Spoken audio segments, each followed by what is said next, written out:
सर्वांना. तर इथे सांगायचं जर झालं तर इथे घरामध्ये सगळ्यांना फोन आलेले आहेत.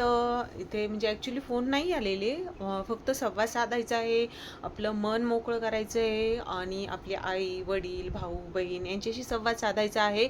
जे की आपल्याला बोलायचं आहे, मनातल्या गोष्टी अशा आहेत. तर इथे सूरजला आईची आठवण आली, पुन्हा वर्षाताई ज्या आहेत त्यांना वडिलांची आठवण आली, अंकितालाही घरच्यांची आठवण आली, जान्हवी मुलासंग बोलली.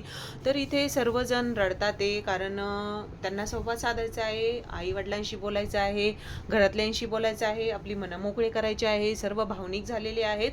तर असा हा टास्क आहे. तर काय आहे ते आपल्याला कळेलच लवकर. तर घरामध्ये चालू आहे हेच सर्व, की मनातल्या भावना व्यक्त करायच्या आहे.